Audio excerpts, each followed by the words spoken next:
Yes news में आप सभी दर्शकों का स्वागत है। मैं आपके साथ इलियास बड़ेघर। आइए देखते हैं आज की खबर क्या कहती है। कर्नाटक राज्य रहित संघಕ್ಕೆ ಕಬ್ಬು ಬೆಳೆಗಾರರ ಹೋರಾಟಕ್ಕೆ ಜೈ ಜವಾನ್, ಕಬ್ಬು ಬೆಳೆಗಾರರ ಹೋರಾಟಕ್ಕೆ ಜೈ ಜವಾನ್, ಬೇಕೇ ಬೇಕು, ಬೇಕೇ ಬೇಕು, ಕಬ್ಬು ಎಲ್ಲರಿಗೆ ಹೋರಾಟ, ಕಬ್ಬು ಬೆಳೆಗಾರರ ಹೋರಾಟಕ್ಕೆ ಜೈ ಜವಾನ್, ಬೇಕೇ ಬೇಕು.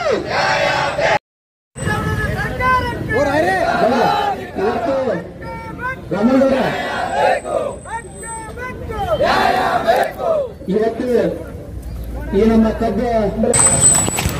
ನಮ್ಮ ಜಿಲ್ಲೆಯ ಜಿಲ್ಲಾಧಿಕಾರಿಗಳಾಗಿರ್ತಕ್ಕಂಥ ಆನಂದ್ ಸಾಹೇಬರು ಕೂಡ ರೈತರ ಪರವಾಗಿ ತುಂಬಾ ಸ್ವಾಗತ ಅನ್ಕೊಳ್ತಾ ಇದ್ದೇನೆ. ಇವತ್ತು ಬಿಜಾಪುರ ಜಿಲ್ಲೆಯಲ್ಲಿ ನಿನ್ನೆಯಿಂದ ಕಬ್ಬು ಬೆಳೆಗಾರ ಹೋರಾಟ ಪ್ರಾರಂಭವಾಗಿ 5ನೇ ದಿನಕ್ಕೆ ಕಾಲಿಟ್ಟಿದೆ. ಪೂಜ್ಯರ ನೇತೃತ್ವದಲ್ಲಿ ಎಲ್ಲ ಸಂಘಟನೆಯ ಕನ್ನಡ ಪರ, ದಲಿತ ಪರ, ಎಲ್ಲ ರೈತ ಪರ ಎಲ್ಲ ಒಕ್ಕೂಟದಿಂದ ಒಂದು ರೈತರಿಗೆ ಕಬ್ಬಿಗೆ ಯೋಗ್ಯವಾದ ಬೆಲೆ 3,500 ರೂಪಾಯಿ ಬೆಳೆದಿರ್ತಕ್ಕಂಥ ಬಾಯ್ತರಪ್ಪಿನಿಂದ ಕೂಡ ನೀವು ಸಾಕಷ್ಟು ಯುವಕರಿಗೆ ಕೆಲಸನೂ ಕೊಡ್ಬೇಕಾಗ್ತೈತಿ. ಈ ಕಬ್ಬನ್ನು ನೋಡಿದಾಗ ಕೂಡ ತಮ್ಮ ಬಾಯಿ ಕೂಡ ತಂದು ಸಿಗ್ತೈತಿ. ಅದಕ್ಕಾಗಿ ಯಾಕಂದ್ರೆ ಹಿಂದೆ ಎಷ್ಟು ಬೆಲೆ ಇತ್ತು, ಇದನ್ನು ಅಷ್ಟೇ. ಗೊಬ್ಬರ ರೇಟ್ ಎಷ್ಟಿತ್ತು, ಆಮೇಲೆ ಪೆಟ್ರೋಲ್ ರೇಟ್ ಐತಿ. ಈಗ ಯಾಕಂದ್ರೆ ಮೊದಲು 100 ರೂಪಾಯಿ ಸಿಡಿಗೆ ಬರ್ತಿದ್ರು, ಇವತ್ತು 500 ರೂಪಾಯಿ ಕೊಟ್ಟರು ಬರಲಾರಂತ ಪರಿಸ್ಥಿತಿ ಐತಿ. ಅದಕ್ಕೆ ತಮ್ಗೇನು ಹೇಳೋ ಅವಶ್ಯಕತೆ ಇಲ್ಲ. ಬಿಜಾಪುರ ಜಿಲ್ಲೆಯಲ್ಲಿ 4 ಲಕ್ಷ ಎಕರೆ ಕಬ್ಬು ಬೆಳೆ ಬೆಳೀತಾ ಇದೆ ಸರ್. ಇವಾಗ ಈಗಾಗಲೇ ನಾವು ಎಲ್ಲ ಬೆಳೆ ಅಂತೂ ಮಳೆಯಿಂದ ಹಾಳಾಗಿ ಹೋಗ್ಬಿಟ್ಟೈತಿ. ಭೀಮಾ ತೀರದಿಂದ ಅದು ಪ್ರವಾಹ ಅದು ಹೋಗೈತಿ, ಕೃಷ್ಣಾ ನದಿಯಿಂದ ಅದು ಆಗೈತಿ. ಆಮೇಲೆ ನಮ್ಮ ಉಳಿದಿದ್ದು ಕಬ್ಬಿನಿಂದ ಏನಾದ್ರೂ ಒಂದು ಸಹಾಯ ಸಿಗ್ತೈತೆ ಅಂತಕ್ಕಂಥ ಒಂದು ವಿಚಾರವನ್ನು ಇಟ್ಕೊಂಡಿದ್ದೀವಿ. ಅದಕ್ಕಾಗಿ ಇದು 3,500 ರೂಪಾಯಿ ನಮ್ದು ಕನಿಷ್ಠ ಬೆಲೆ ಸರ್ ಇದು. ಯಾಕಂದ್ರೆ ಮಾಲೀಕರುಗಳು ಪ್ರಾಜೆಕ್ಟ್ಗಳನ್ನು ಮಾಡ್ಕೊಂಡು ಸಾಕಷ್ಟು ಇದು ಸರ್ಕಾರಕ್ಕೂ ಕೂಡ ತೆರಿಗೆ ಹೋಗ್ತದೆ. ಇವತ್ತಿಲ್ಲೇ ಮಹಾರಾಷ್ಟ್ರದಲ್ಲಿ 3,401 ರೂಪಾಯಿ ಕರ್ನಾಟಕ ಕಬ್ಬನ್ನು ತಗೊಂಡು ಘೋಷಣೆ ಮಾಡಿ ತಗೊಂಡು ಹೋಗ್ತಾ ಇದ್ದಾರೆ. ಆದ್ರೆ ನಮ್ಮ ರಾಜ್ಯದಲ್ಲಿ ಇಲ್ಲಿ ನಮ್ಮ ಪ್ರಾಜೆಕ್ಟ್ ರೆಡಿಯಾಗಿ ನಮ್ಮ ರಾಜ್ಯಕ್ಕೆ ತೆರಿಗೆ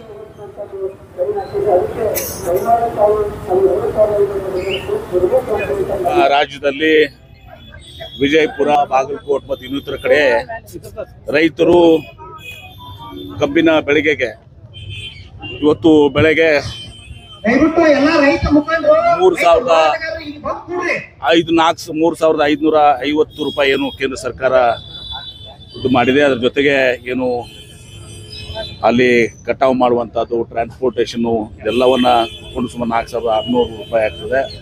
3,500 ರೂಪಾಯಿ ಒಂದು ದಿವಸ ರೈತರಿಗೆ ನೇರವಾಗಿ ಇದು ಬರುವಂಥದ್ದನ್ನು ಇದು ಮಾಡಬೇಕು ಅಂಥೇಳಿ ಒಂದು ಇಟ್ಕೊಂಡು ಹೋರಾಟ ಮಾಡಿದ್ದಾರೆ.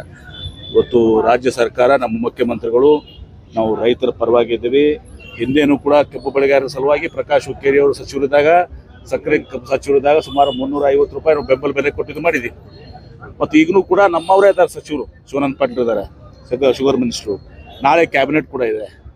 ನನಗೆ SK ಪಾಟೀಲ್ರಿಗೆ, ಶಿವಾನಂದ ಪಾಟೀಲ್ರಿಗೆ ಮತ್ತು ತಿಮ್ಮಾಪುರ ಅವರಿಗೆ ಎಲ್ಲ ಕಡೆ ಹೋಗಿ ಇವತ್ತು ಸಹ ಕೂಡ ಚರ್ಚೆ ಮಾಡ್ಕೊಂಡು ಬನ್ನಿ ಅಂತ ಹೇಳಿದ್ದಾರೆ. ಚರ್ಚೆ ಮಾಡ್ಕೊಂಡಿದ್ದು ನಾಳೆ ಕ್ಯಾಬಿನೆಟ್ನಲ್ಲಿ ಡಿಸ್ಕಷನ್ ಮಾಡ್ತೀವಿ. ರಾಜ್ಯ ಸರ್ಕಾರದಿಂದ ಏನೆಲ್ಲ ಮಾಡ್ತಾರೆ, ರಾಜ್ಯ ಸರ್ಕಾರ ಒಂದ್ರ ಮೇಲೆ ಇಲ್ಲ, ರಾಜ್ಯ ಸರ್ಕಾರ ಒಬ್ಬರ ಮೇಲೆ ಇದು. ರಾಜ್ಯ ಸರ್ಕಾರದ ಪಾತ್ರ ಏನಿದೆ ಅದು ರಾಜ್ಯ ಸರ್ಕಾರ ಮಾಡ್ತದೆ. ಇನ್ನು FRP ನಿಗದಿ ಮಾಡೋರು ಯಾರು? ಕೇಂದ್ರ ಸರ್ಕಾರ. ಅಷ್ಟೇ ಅಲ್ಲ, MRPನೂ ಶುಗರ್ ಮೇಲೆ ಇದು ಮಾಡುವಂಥದ್ದು ಕೇಂದ್ರ ಸರ್ಕಾರ. ಕಳೆದ 9 ವರ್ಷದಿಂದ ರಿವೈಸ್ ಆಗಿಲ್ಲ ಅದು.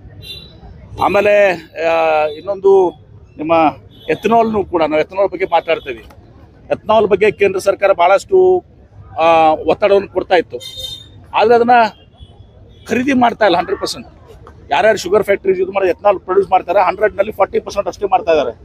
ಮತ್ತು ಅದರಲ್ಲೂ ಕಡಿಮೆ ಆಗ್ತದೆ ಅಂತ ಪರ್ಸೆಪ್ಟ್ ಹೇಳಿದ್ರು. ನನಗೆ ಗೊತ್ತಿಲ್ಲ ಆ ವಿಚಾರ. ನನಗೆ ತಿಳ್ಕೊಂಡ ಪ್ರಕಾರ ಬೆಳಗ್ಗೆ ನಾನು ನ್ಯಾಮ್ಗೌಡ್ರು ಮಾಡಿರ್ತಿದ್ದೆ, ಓನ್ಲಿ 40% ಖರೀದಿ ಮಾಡ್ತಾ ಇದ್ದಾರೆ. ಮತ್ತು ಎಥನಾಲ್ ಪ್ರೊಡ್ಯೂಸ್ ಮಾಡೋಕ್ಕೆ ಉತ್ತೇಜನ ಕೊಡೋದು, ಖರೀದಿ ಮಾಡ್ಲಿಕ್ಕೆ ನಂಗೆ ಬೇರೆ ಅಂತೂ ಎಲ್ಲಿ ಮಾರಾಟ ಮಾಡ್ಕೊಳ್ಳೋಕ್ಕಾಗಿಲ್ಲ ಅವ್ರಿಗೆ. ಅದಕ್ಕೆ ಎಥನಾಲ್ ಅನ್ನೋದು 100% ಎಲ್ಲ ಏನಾಗ್ತದೆ. ಯಾಕೆ ಇದನ್ನು ಹೇಳ್ತಾ ಇದ್ದೇನೆ ಅಂದರೆ, ಇದೆಲ್ಲವೂ ಕೂಡ ಸರಿಯಾಗಿದ್ರೆ ಅವು ಏನು ನಿಮ್ಮ ಶುಗರ್ ಫ್ಯಾಕ್ಟ್ರಿಗೂ ಕೂಡ ಒಂದು ಉತ್ತಮ ಬೆಲೆ ಕೊಡಲಿಕ್ಕೆ ಸಾಧ್ಯ ಆಗ್ತದೆ. ಪವರು, ಡಿಸ್ಟಿಲರಿ, ಎಥನಾಲು, ಮತ್ತು ನೀವು ಎಥನಾಲ್ ಪ್ರೊಡ್ಯೂಸ್ ಮಾಡಕ್ಕೆ ಹಚ್ಚಿ ಖರೀದಿ ಮಾಡ್ತಿದ್ರೆ ಏನು ಮಾಡ್ಬೇಕು? ಅವ್ರೂ ಕೂಡ ಅದರಿಂದ ಆ ಶುಗರ್ ಫ್ಯಾಕ್ಟ್ರಿಗೆ ಹೊರತದ ಬರ್ತದೆ, ಶುಗರ್ ಫ್ಯಾಕ್ಟ್ರಿಗೆ ಹೊರತ ಬಿದ್ದಾಗ ರೈತರಿಗೂ ಕೂಡ ಪರಿಹಾರ ಕೊಡುವಂಥದ್ದು ಹೊರತು ಬರ್ತದೆ.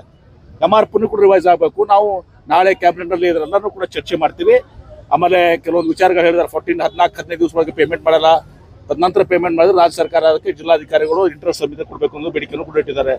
ಎಲ್ಲವನ್ನೂ ಕೂಡ ನಾವು ನಾಳೆ ಚರ್ಚೆ ಮಾಡ್ತೀವಿ. ಮತ್ತು ಮುಖ್ಯಮಂತ್ರಿಗಳಿಗೆ ನಾಳೆ ನಾವು ವಿನಂತಿ ಮಾಡ್ಕೋತೀವಿ, ನಾವು ಪ್ರಧಾನಮಂತ್ರಿ ಹತ್ರ ಒತ್ತೊಂದು ಮುಖ್ಯಮಂತ್ರಿಗಳ ಹತ್ರ ಹೋಗಿ ಭೇಟಿಯಾಗುವಂಥದ್ದು.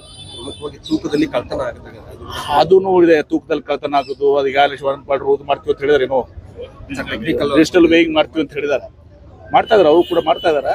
ಇದೆಲ್ಲ ಕೂಡ ನಾವೆಲ್ಲ ಚರ್ಚೆ ಮಾಡ್ತೀವಿ. ನಾಳೆ ಶಿವಾನಂದ ಪಾಟೀಲ್ ಇರ್ತಾರೆ ಕ್ಯಾಬಿನೆಟ್ನಲ್ಲಿ, ನಾನು ಇರ್ತೀನಿ, SK ಪಾಟೀಲ್ ಇರ್ತಾರೆ, ಸತೀಶ್ ಜಾರಕಿಹೊಳಿ ಅವರು ಇರ್ತಾರೆ, ಎಲ್ಲರೂ ಕೂಡ ಇರ್ತೀವಿ. ಚರ್ಚೆ ಮಾಡಿ ಇವತ್ತೊಂದು ದಿವಸ ಒತ್ತು ತಿಮ್ಮಾಪುರ ಇರ್ತಾರೆ, ಯಾಕಂದ್ರೆ ಬಾಗಲಕೋಟೆ ಅವ್ರಿಗೆ ವಹಿಸಿದ್ದಾರೆ, ತಿಮ್ಮಾಪುರ ಜಿಲ್ಲಾ ಉಸ್ತುವಾರಿ ಸಚಿವರು ಕೂಡ ಅಲ್ಲಿ ಎಲ್ಲರೂ ಕೂಡ ಚರ್ಚೆ ಮಾಡಿ ರಾಜ್ಯ ಸರ್ಕಾರದಿಂದ ಮತ್ತು ಕೇಂದ್ರಕ್ಕೆ ಹೋಗಿ ಪ್ರಧಾನಮಂತ್ರಿಗಳ ಹತ್ರ ಭೇಟಿಯಾಗಿ ಪ್ರಧಾನಮಂತ್ರಿಗಳ ಹತ್ರ ಇವೆಲ್ಲರೂ ಕೂಡ ಕೇಂದ್ರದಿಂದ ಏನಾಗಬೇಕು ಅದನ್ನೆಲ್ಲ ಹೇಳ್ತೀವಿ.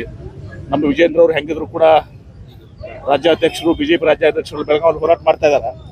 ಅದಕ್ಕೆ ಅವ್ರಿಗೆ ವಿನಂತಿ ಮಾಡ್ಕೋತೀನಿ, ನೀವು ರೈತರ ಹೋರಾಟದ ಭಾಗಿಯಾಗಿದ್ರಿ, ದಯವಿಟ್ಟು ವಿಜೇಂದ್ರ ಅವರ ಪ್ರಧಾನಮಂತ್ರಿಗಳ ಒಂದು ಇದನ್ನು ಅಪಾಯಿಂಟ್ಮೆಂಟ್ ಕೊಡಿಸಿ ಮತ್ತು ಕೇಂದ್ರ ಸರ್ಕಾರದಿಂದ ಮಾಡಬೇಕಾಗಿದ್ರೆ ಎಲ್ಲನೂ ಕೂಡ ವಿಜೇಂದ್ರ ಅವರು ಮಾಡ್ತಾರೆ ಅನ್ನೋ ಒಂದು ವಿಶ್ವಾಸ. ಯಾಕಂದ್ರೆ ಅವರು ಹೋರಾಟದಲ್ಲಿ ಪಾಲ್ಗೊಂಡಿದ್ದಾರೆ, ಅವ್ರು ಮಾಡ್ತಾರೆ ಅಂತೇಳಿ ನನಗೆ ಸಂಪೂರ್ಣವಾದಂಥ ವಿಶ್ವಾಸ ಇದೆ.